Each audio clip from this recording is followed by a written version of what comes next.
Welcome to the Throwthelob podcast. It's your host, ShayGoon. Brand new episode for you today. Special guest in the building. I'm excited, very excited to talk to this guy today. First, of course, I got to shout out my guy in the room always. Shouts out Big Ja. What's up? Holding it down. Big exam tomorrow. Let's go. You feel nice about this? Bro, I have hope. Let's just say that. There you go. I have hope. Bro, I went to school with this guy. We've come a long way. We've come a long way, for sure. Quick thing before we get into the guest, just to touch on it, since at the time of recording, this happened today. Quick rest in peace to Pop Smoke. I don't really want to go into too much just because I didn't listen to his stuff like everybody else did, but I know he's really big in the city right now. A lot of people were really liking his music, so I just want to say rest in peace to Pop Smoke. And to move on and not do a complete 180, but like kind of do a complete 180, we have our guest today.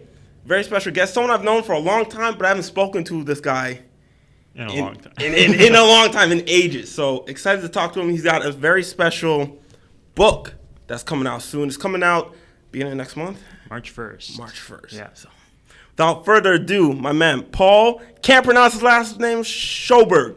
Yes. Yes, that was good? That was good. That was perfect. There we go. Perfect. I don't even know if I ever said it right when we were in school. Probably not. But you got it now, somehow. We've come a long way, man. We've come a long way. I mean, got it. You were probably, I remember you had the hockey, what was that? You know, everybody had that sort of hockey hair. Oh, yeah. Big the time mop, back the then. greasy mop. Exactly. Yeah, that was legendary status, man.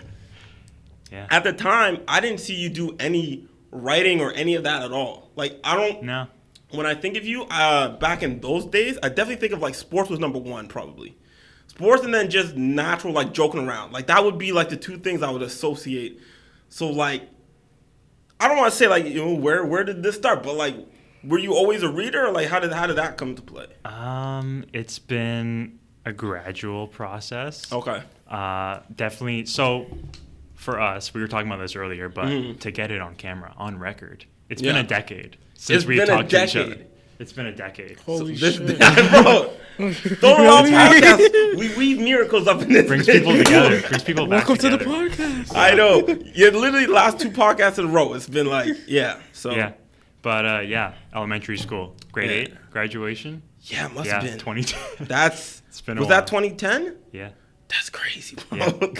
That makes me feel so old. It doesn't feel like that long ago. I actually, random, but I saw recently we had our yearbook from that. Have you seen that? Bro. I have it somewhere. We look like babies, bro. Yeah. I can't believe I ever got a girl looking at that picture, man. Oh, my goodness. I just a little basketball kid. Oh, anyway. Yeah. But, yeah, back to what we were saying before. Yeah. In those days, shouts out to Ezekiel, my guy. I think this is the second time I've referenced him. Me and Ezekiel were making comics back in the day. Yes. I don't know. Do you remember? I remember that. Yeah, man. I was in on it for a little bit. Yeah. I remember, but it was you and Ezekiel mainly. I mean, we had a bunch of different series, but then we'd had a couple series where we'd like let someone else like draw some or like be characters. So like I remember that. That's definitely the one awesome. you were in. But so like at that time, definitely like writing or anything that wasn't sort of in what you were thinking at all.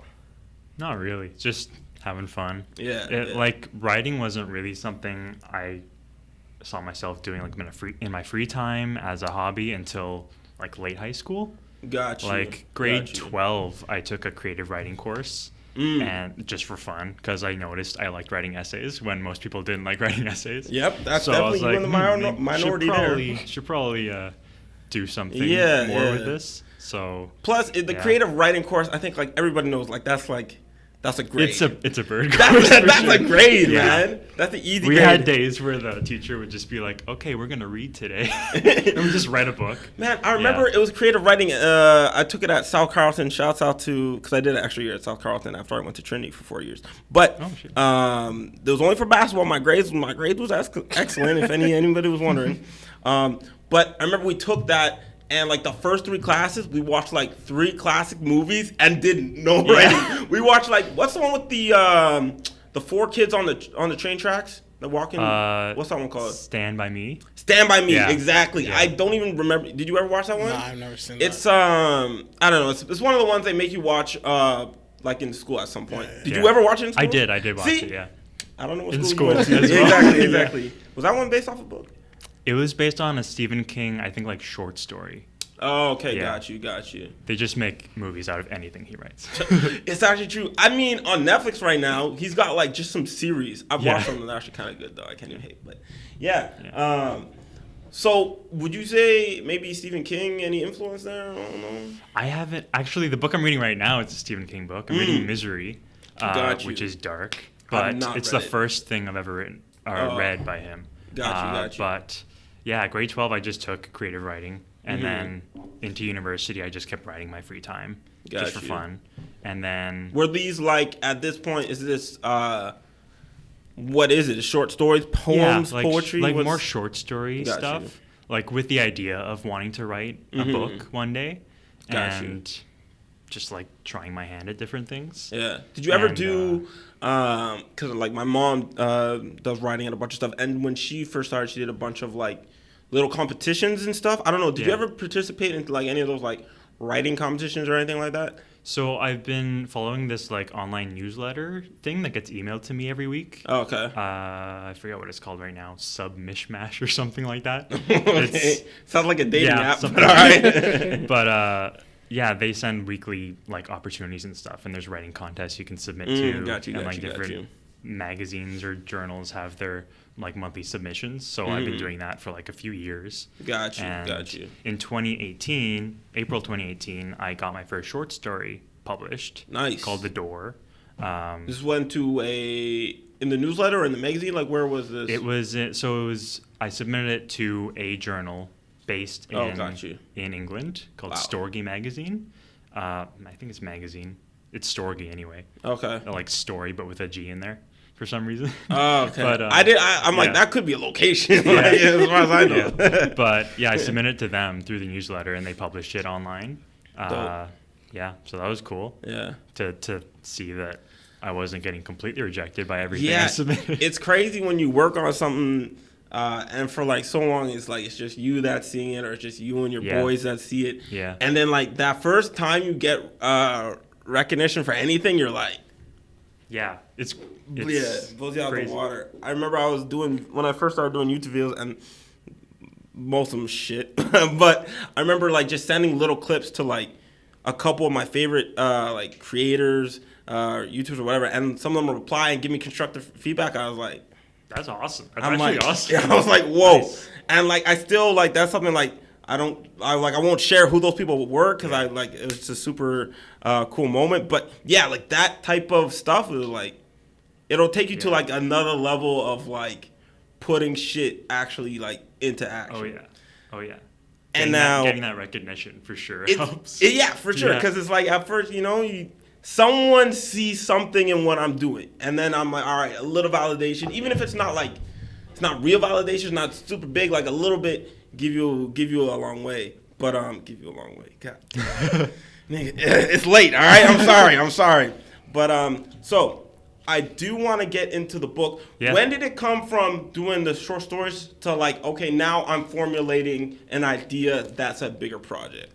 So I've been working on bigger projects than short stories for as long as I've been writing short stories. Okay, so you're working simultaneously? It just takes longer. True. I've been working on a bunch of different ideas here and there. Just, it's something fun for me to do when I go home, right? Yeah. I just pull out like a Word document, pull out something that I've been working on, just add to it. In my lunch breaks. It's just something that... Can you do that? I can never... I feel like lunch breaks and like small breaks like that, I can never get anything productive done just because I know there's a time limit on it. And that just messes me. You could do it somehow? The thing is, you can't like think of the time limit. You just... if you have inspiration, just write it down. That's what I've been doing. Yeah. So I've been working on a bunch of longer things. And then this book... that's coming out March 1st. We keep plugging that shit. March 1st, dropping all throughout the podcast. Oh yeah, it's coming. I started working on this one 2017, summer 2017. And then it took about 2 years for me to have a finished like manuscript. Wow, crazy. And to send it, I used the same like submitting newsletter thing. Oh, really? In my email. I use that same resource, and some publishing company, Atmosphere Press. Shouts out to picked it Atmosphere up. Press. Shout out Atmosphere Press. I guess what we should do after, because obviously, like, people listening to this podcast, we've had a whole bunch of different people, like artists, producers, comedians. We had, fitness. Like, we had a whole bunch of different, like, in different genres of different whatever. That's what throwthelob is. And so the newsletter, is that something that anyone can kind of, like, if they wanted to, like, follow that newsletter and then apply that for stuff? Sure. Yeah, for sure. So that would be something I'll probably grab from you after to add in the description. So definitely, if you're listening on, I got to add that to all the descriptions. I was like, shit. Sorry. It might just be on the YouTube one, all right? I mean, this comes out. Yeah, so check the YouTube video for that. Yeah, that's what I'll do, because then we can also bump the yeah. So it's in the description of the YouTube video. So just check that out if you're a young aspiring writer. Yeah. It's like Submishmash. It's Submittable, I think, is the website. You can just go to the website probably. Okay. Submittable. Something like that. Yeah.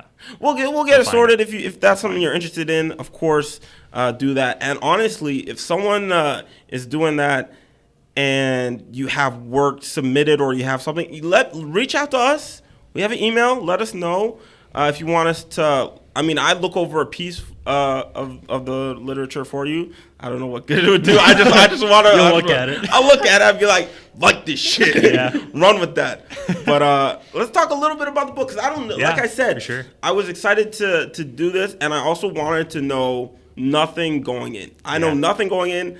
I like skim every time I see a post about it. I would like. If there's anything content-wise, I'd skim over it. I don't even know the name. I just know. Actually, I might know the name. But besides that, I don't know anything. Yeah. So let me know what it's about. So, whoops. Here it is. Let me do the night Jimmy Fallon. There we go. So it's called Cage Called Freedom, written under the pseudonym P.S. Berg. Yeah. I don't know who that guy is. Yeah, I don't know. Someone. But, it's... It looks great, first of all. I love the illustration on the front. That was all through Atmosphere Press. Really? Says on the bottom there. They're not like a typical press company or printing company. They specialize in helping authors just trying to break into the industry. Got you. So they have like editors on their team. They have illustrators. They have everything. So they just hook me up with everything. Yeah, can I see it? Yeah, definitely take a look. Crazy. Yeah, so... Because this looks like this is definitely not the first one, for sure. Exactly. You know what I mean? Like this. That's why I was like, when I saw the cover initially, I'm like, damn, this definitely look like this is someone who has been like tried and through the game. Yeah. Like it's part of a series or something. Yeah, like you see this and it's like, oh, this is like part 3 of like exactly. Like I could see this in stores, and obviously it is going in stores soon. Yeah.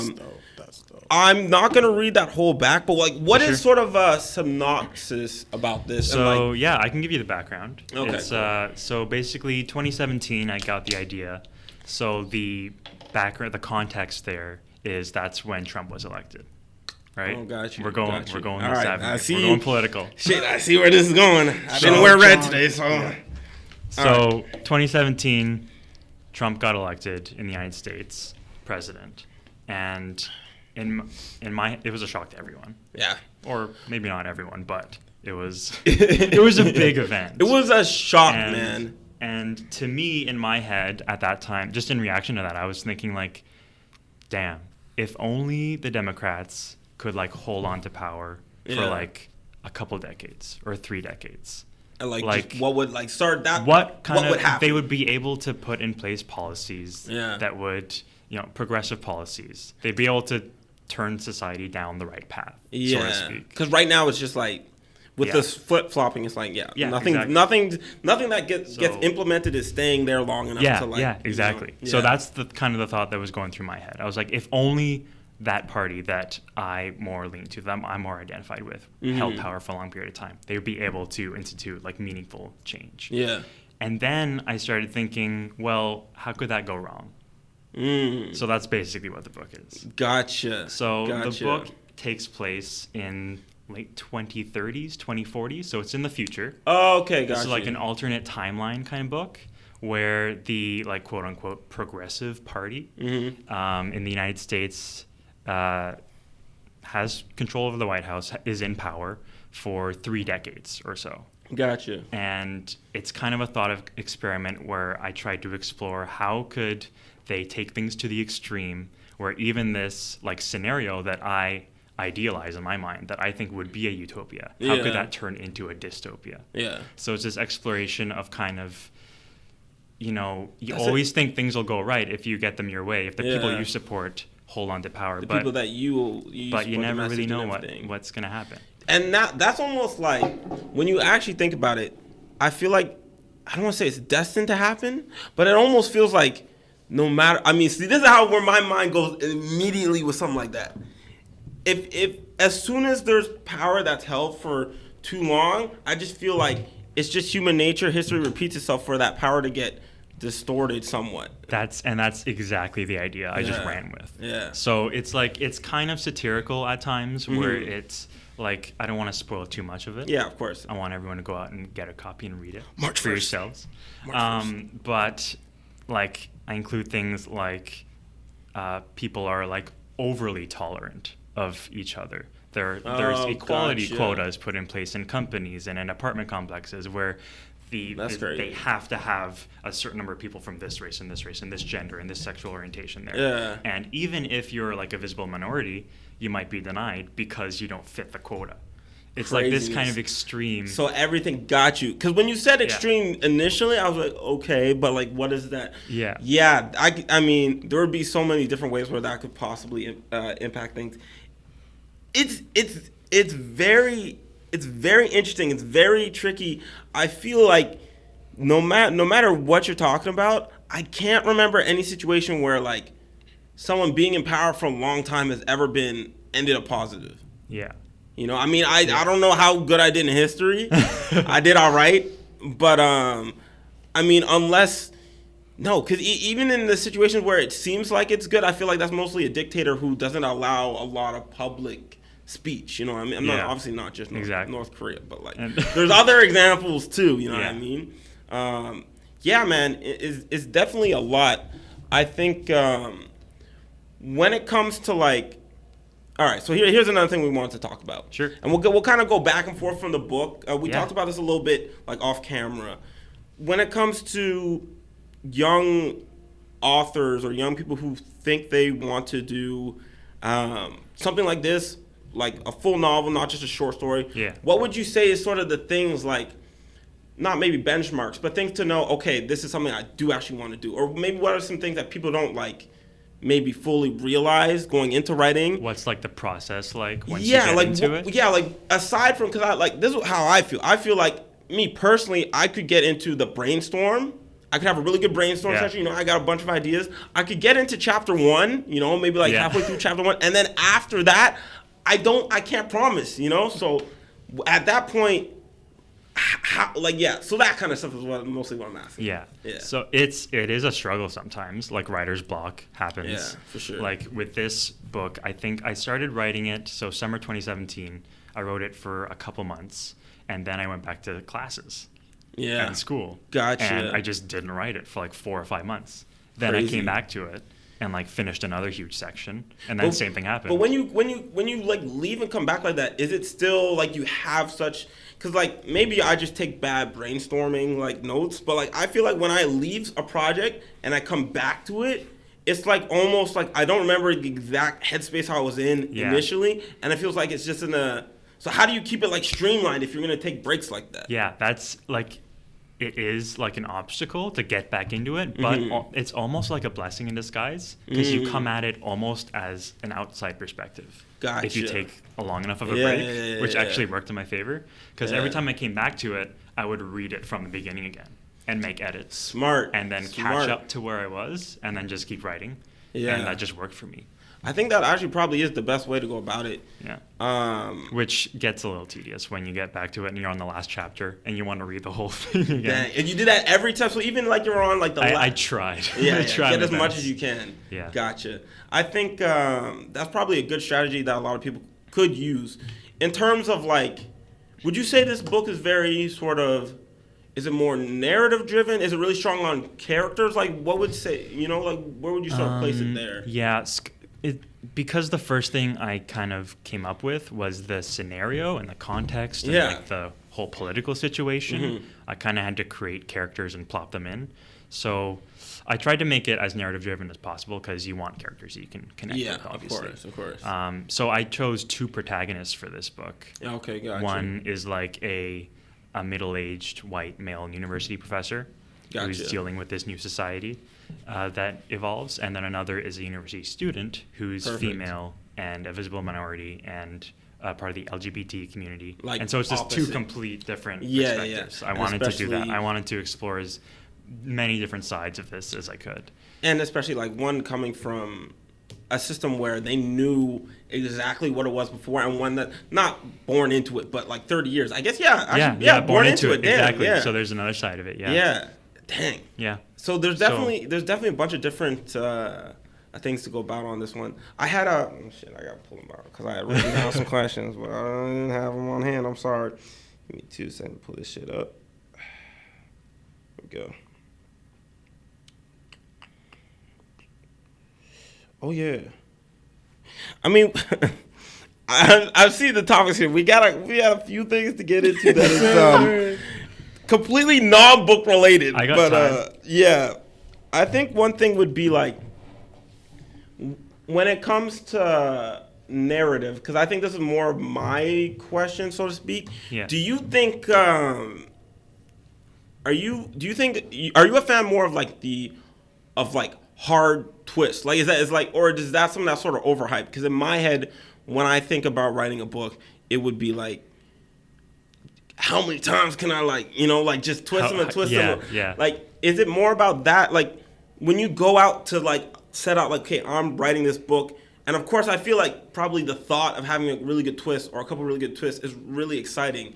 But to you, is that where you were going, or you were like really focused on, let's see if I can get the reader to think about actually sort of not develop an opinion, but think about that stuff. It's like the approach I find differs based on what I'm writing, and I'm not an expert on this at all. This is my first book. This is hopefully the first of many. But of course, I've just got one so far, so I'm just saying what works for me here. And you said when you have ideas for different stories, so it's of course you've had different ideas and things of that. Yeah, so I approach it differently depending on the idea.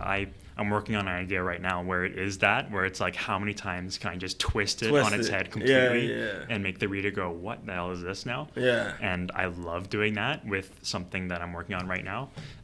With this one, this one is different though. It was a bit different with this one. It was more of because my goal with this was kind of just to get a conversation started and to get a discussion going about where the world is right now in terms of politics. Yeah. Because a lot of what I saw after Trump's election was, and I'm sure you've seen this, videos online of someone from the alt-right just calling people libtards. Yeah, it's just wild. Snowflakes. It's just wild. Horrible things. And then also seeing videos online of some people from the left insinuating that anyone who voted for Trump is a racist and a sexist and a bigot. It's just and that's not productive. Yeah. Oops. No worries. It's not productive at all. It's crazy, man. I don't know. I feel like I was aware of politics. Obviously, come on, if you've seen anything I've done, obviously I'm not the most political person. But it's definitely something you have to be aware of. You have to be at least somewhat interested in. And before Trump got elected, none of this shit that's happening right now, I think I saw it all. Was I hanging out with you when Trump got elected? Were we in school that year? Yes, our teacher was livid, John. Really? I don't remember any of this. That's why, because when he first brought up Trump, I saw your eyes light up. I'm like, all right, I'm going to have to circle back to this, but I don't remember. John was livid. Shouts out to my guy, John. I seen him the other day. That's crazy. Yeah, because, when he got elected, everyone, I thought there's no way. Number one, I'm like, there's no way Trump is going to win. I did not, regardless of all because there was actually, I feel like there was some poll hype. People were saying, no, don't sleep. He actually has a legitimate shot. I'm like, I'm not hearing none of this nonsense. It's all propaganda until the night of the elections. And I tuned in it was probably 75% done is when I turned it on. And I looked and I could not believe my eyes. Yeah. craziness, absolute craziness. What were you thinking the day Trump got elected? Bro, what did you do? Honestly, I couldn't believe it because, like you said, I wasn't buying into it. Nonsense. Nonsense. Some bullshit. But then I understand, they're like, yo, America's fucked. Like, how can you actually let that happen? Like, I know. I felt like at that point, I felt like the United States, like, y'all dropped the ball. Like, you fucked up. How do you let that happen? How do you go? I see the man's name and actually like tick it off. You know what I mean? Like, that's and then that's when maybe probably for the United States as well, but like outside countries, you see like how much of I think the United States was not really didn't have their voice fully heard. I think. Yeah.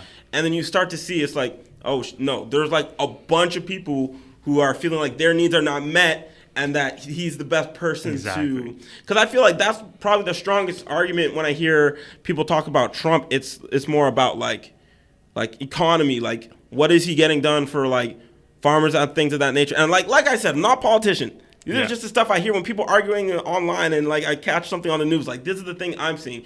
But that's what I feel like his strongest points has been that side of things, and people are somehow able to just like wipe out all the other stuff, which is kind of crazy. Well, the thing is, and this is a good segue into what I'm mainly trying to get at with the book, is how identity politics is just bad all around. Identity politics. So identity politics is basically like you attach your political affiliation. If you're right-leaning or left-leaning, you attach that to your identity. And that's basically it wraps into like the two-party system in the States. Yeah. And how like there's only two options. Once someone's nominated from either party, those are your two options basically in the United States. And that's so if you have Trump and Hillary Clinton, like what happened? Yeah, not great choices. It's horrible. And so you have people who maybe like skew more conservative in terms of economics, who are basing their vote on that, and then they vote for Trump for that reason. That's for example, so true. maybe, and then they get branded a racist and a sexist and a bigot because it's just of people that shouting at each other. Yeah, and at that point, there's no logic. There's no breaking it down. And Jamil, I forgot to check the fucking time. Sorry. I have to check and see. We're at 27 minutes. 27? Okay, yeah. So we got to get a break like in a second here. But yeah. You know what? Let me just take the break now before I forget, because I'm about to forget. All right, quick break now. Process. And we're back. So we do have sort of a few things to sort of wrap up here on sort of the book side and like the political side. We do have some nonsense and foolishness to get into, of course. It would not be throwthelob if we did not have the nonsense, of course. Last thing I want to say about Trump, and it's more of a question for both of y'all in the room.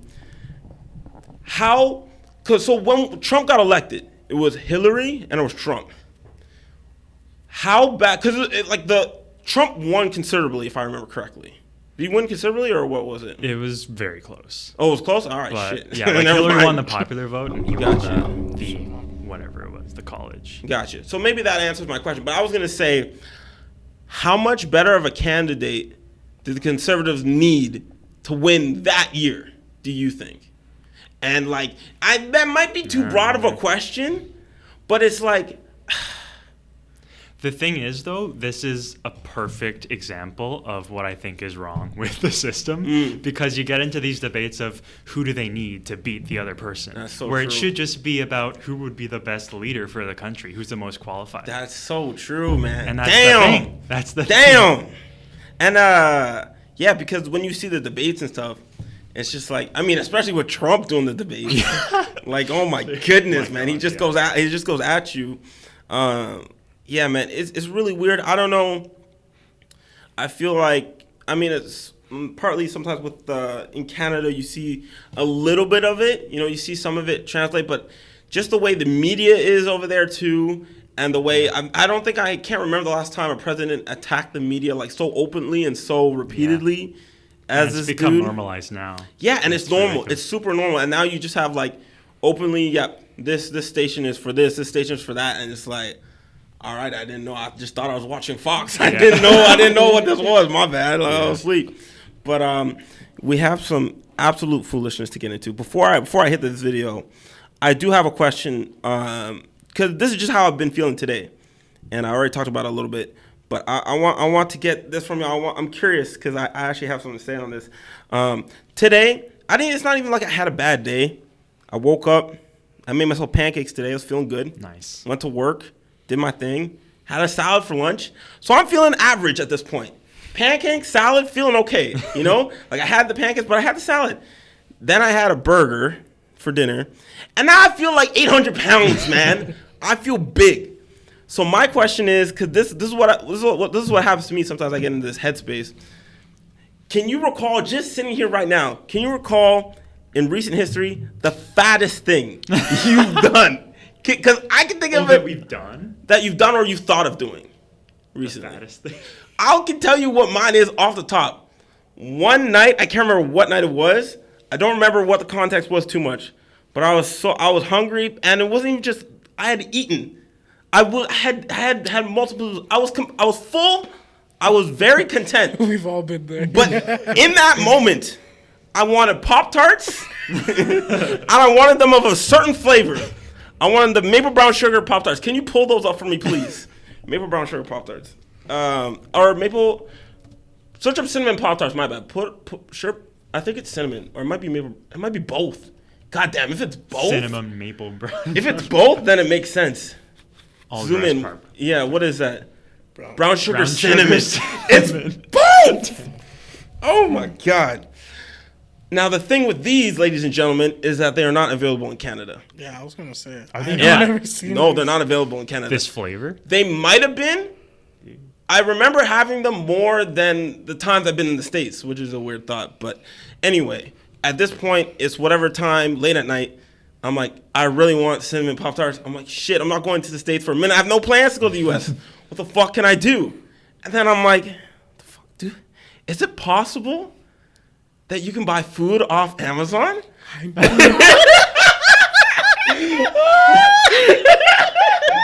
see this eyes. So I pull up Amazon. Did you order Pop-Tarts on Amazon? Where's he going with this? Just picture me, and I don't know if this is the case, but it wouldn't surprise me if I was already eating some shit at the time. I'm like, let me see what the fuck I can get from Amazon. So I'm looking, and I find you can buy food on Amazon. And I'm like, are Pop-Tarts perishable? So that's my next search. Are Pop-Tarts perishable? I search all this shit, and then I'm looking, and unfortunately, you can't really buy it on Amazon, this specific flavor. They don't have the individual boxes.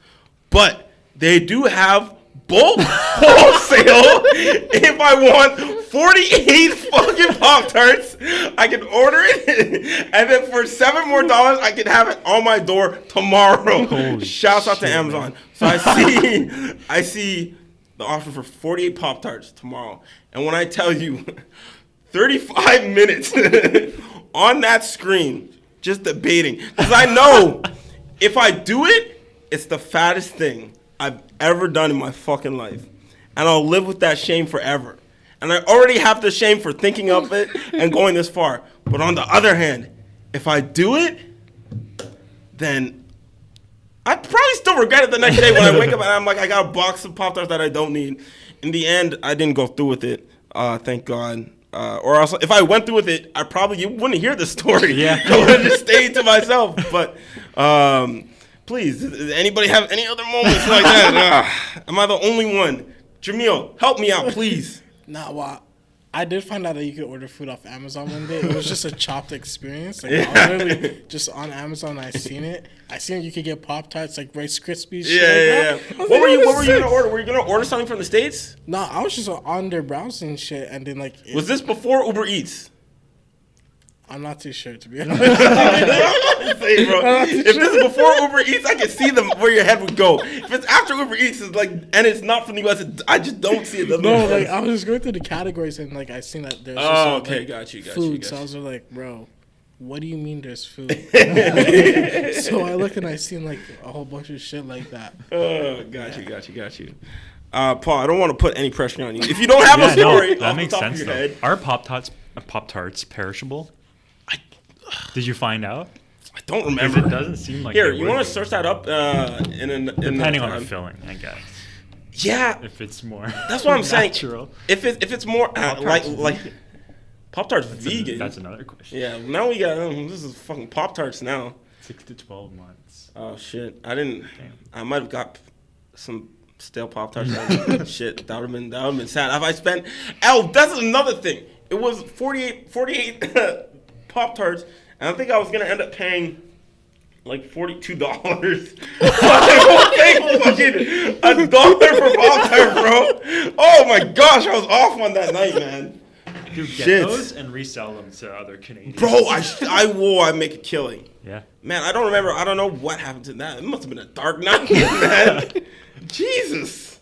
Fuck. Okay. Anyway, yeah, getting off fucking Pop-Tarts. We do have another video to play here.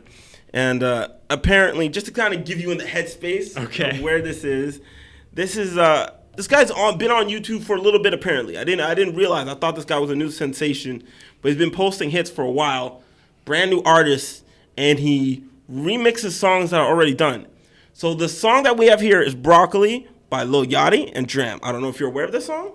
No. No, it's fine. Jamil, actually, in another tab, do you want to play "Broccoli" by Lil Yachty? Go, yeah, just search "Broccoli" Lil Yachty. You can't spell broccoli. That's crazy. Well, what's your exams route? No, I'm playing. Play for 2 seconds, just so we get the idea. Oh, I forgot to link it to the TV. Or is it linked already? Oh no. Yeah, just it's fine. Whatever. We get the picture. Just play it. No, play that. Once the chorus hits, and so we can have in the headspace of where we're going with this.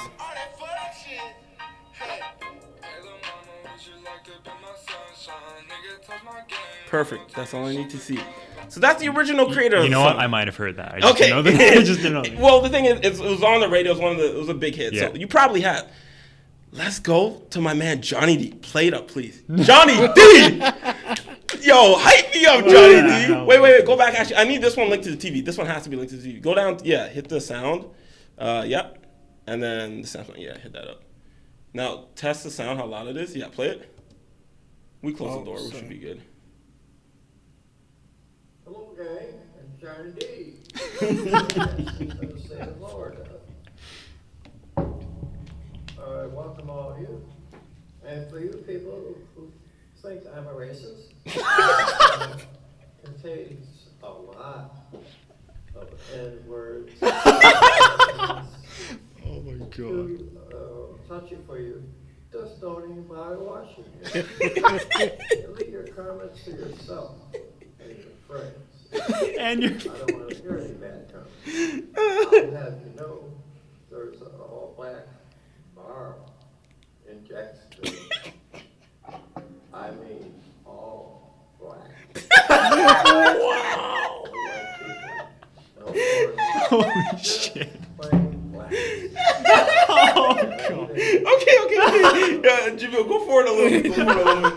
Say, Keep going. Wait. comments at home. All right. Yeah. Leave it here. Still taking care of that. Yeah, I know. He's like, I gotta deal with this. I gotta deal with these haters, man. I don't need it. Oh, here we go. He's just getting prepped. So you gotta get in the headspace.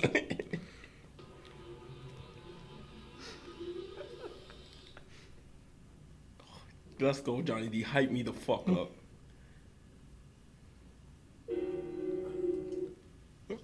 He's setting up the audio.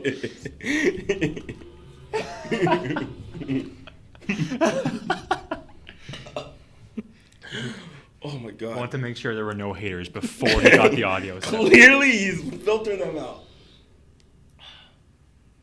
God damn, let's go, Johnny D. Yo, smile. Here we go. No telling what I'm beyond. Oh, that's fuck shit. Hey, little mama, would you like to be my sunshine?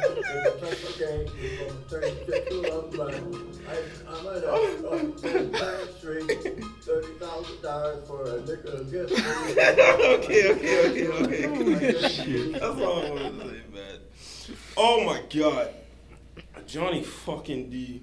How many? Jamil, for the people who are just listening to the audio format, tell them what we just saw. Then after that, please tell them how many views this video has in that order. So, we just saw this like old grandpa named Johnny D rap the track "Broccoli" by Lil Yachty and Dram.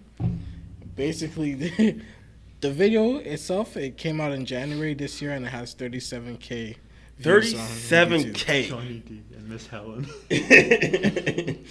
This guy, living legend, man. I don't know what else to say, man. This guy's 500,000 subscribers. Yeah, craziness.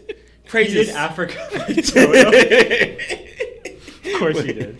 Go quickly to his channel really quickly. I want to see how many videos he has.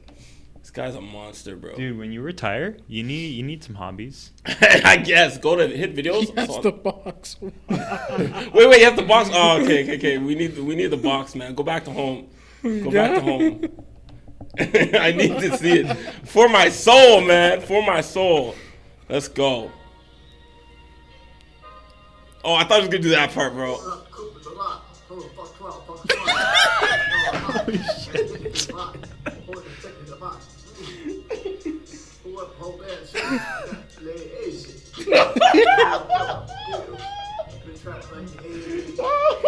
Oh, he got 4 million views on this. 4 million! Jesus!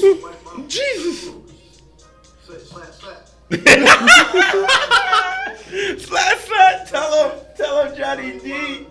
Johnny D. Hold on, let me see. Is this dude on iTunes, bro? Oh my god. All right, you can stop this. Holy crap! Jamil's face went from fighting a fight to just pure disgust. Pure disgust. Oh my god, man! I didn't honestly. On the road with Miss Helen. It's a 30-minute vlog. This guy's got what a diverse catalog. He has a video for everybody, man. If you're listening to this, you're already in the wrong. Stop listening to this. Go over to Johnny D. This guy has bop. Life is good. What? Bro, this guy has some tracks, man. And we're not going to necessarily do all of them today. I mean, we're not everyone. I feel like Johnny D, he might have a place on this podcast. We might have to revisit Johnny D. Wait a minute. All those videos were since 2 weeks ago that you just scrolled by? Oh my god, how many is he releasing a track a day? Yo, this guy's got to grind like Tupac, man. This is insane. His grind is insane. Wait, okay. Actually, scroll up for a second. No, that's madness. That's Johnny D live. He does 5, live shows. 10, 15, 20, 25, 30. Oh my gosh. 35, 40. Crap, man. 50. 6 days ago, there's like 10 videos. Bro, this dude's on his hustle, man. Yeah. I mean, well, Jamil. Props to him. There's 5 videos in each row. Just do it that way, Mike. Just do it that way, bro.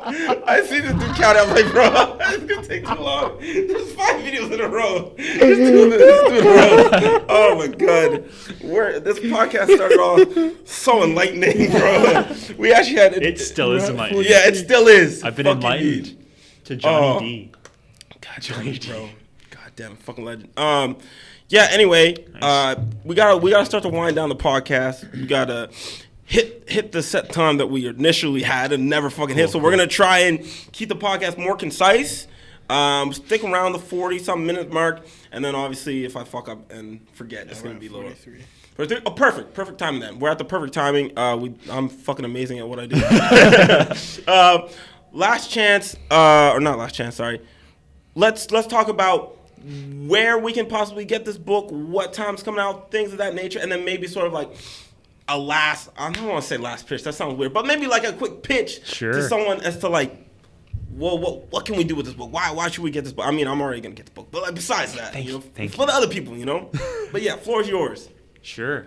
So it's out March 1st. Yep. Cage Called Freedom. It'll be out on Amazon. There you Order go. this on Amazon. With all the Pop-Tarts you could ever want. Bro, for the price that you could get for Pop-Tarts, just buy a couple copies of this book. You could get 2 books for that many Pop-Tarts. Crazy, man. Oh my gosh. Yeah. So, Maybe I shouldn't have said on Amazon. It's on Barnes & Noble. It's on Chapters Indigo as well, as just an ebook right now, but it should be available for hard copy as well. Quick question about that. Yeah. Everyone talks about ebooks as being the new wave. Are you on ebooks? Like, do you listen to ebooks regularly? I listen to a lot of podcasts, actually. Okay, got you. Makes sense. You're here. Yeah, that's why I'm here. Yep. Yeah. Because I hear the hype about. I'm not that into ebooks. Got you. I like just the feel of same. Everyone says it's like once you get into ebooks, like I keep hearing this shit. Like no. Once you get into them, like I hear that too. You know, I don't know. It hasn't got to me. Anyway, yeah. Sorry. Anyway, it's on Amazon. Yeah. For pre-order right now and Barnes & Noble and Chapters Indigo. Will be out March 1st. Yeah. Excited, man. Yeah. And if you're in the local Ottawa area, I have a bunch of hard copies in my room right now. There we go. You can pick up if you contact me. And you can get that shit signed right now. That shit could be worth something. So, yeah. Honestly, I'm excited to read it. I definitely, especially when we're talking about sort of like the headspace of where this book was created from. I'm excited to read it. Yeah. Pretty political, kind of controversial. I feel like that's what you want though these days. You know. Yeah, I feel like especially with a super safe, super PC. Yeah. Where it's like sort of art and it's like freedom and it's not grounded in like. Yeah. Like, I know where I was trying to go with the book. Yeah. If like whoever reads it, you can make your own judgments if I hit the mark or if I didn't. True. It's the first one I've ever written, so go for it, tear it apart. I tried to start a conversation with it. That's my main goal. Gotcha. Yeah. So pick that shit up. And also, if you're in the Ottawa area, I will be doing a book signing at the Chapters on Rideau, March 11th. March 11th. Okay, March cool. 11th. I was about to say, if you say pretty soon, I'm like, tomorrow. Give me some time, please. And that would also put some pressure on me to put the podcast out. I'm like, bro, I got edits to do. That shit, that's some work. But appreciate you for coming through. Do you want to? Do you have Instagram you want to plug or anything like that? Yeah, for sure. I have an Instagram and Twitter at ps_berg. Gotcha. I have a Facebook page too. It's the same thing, PS Berg. And that's where I see most of your shit. Yes. Too. Yeah. So follow those. Yeah. And definitely check out the book, man. I'm super excited about it. Before I end off, I got to do our bunch of plugs here. So thanks for having me on, by the way. Yeah, this is great, man. Yeah, this was great catching up. After a fucking decade, Yeah. Definitely good to catch up with you and see what you've been doing. Obviously, sure. like really dope to see. Honestly, me, I'm such a nerd for that shit. But like when people are in like that creative space, creating shit, pulling projects, and especially when it's unexpected to me, when I didn't see that come from you, I was like, man, I gotta see where its head's at for this shit. But before we end off, I gotta remember all the shit I gotta say. For the podcast, follow us on Spotify, Apple Podcasts, Stitcher, and Google Play. The video comes out a day after the audio, so check out for the audio on Wednesday, video on Thursdays. If we missed a week, which we almost never do, but we missed a week this week. But that's what's going on. There's clips on the Instagram page, so follow the Instagram page at @throwthelob. The YouTube channel's @throwthelob. I post my own YouTube videos on ShayGoon, so you can just go to search ShayGoon and you'll pop up. No one else is named ShayGoon on the internet, so it's fine. My Instagram is @ShayGoon_. Jamil doesn't have Instagram, but he wants to plug the podcast @throwthelob. Throw the lob. You know, thank you very much for that. And with that, it's been Throw the Lob. Thanks for watching.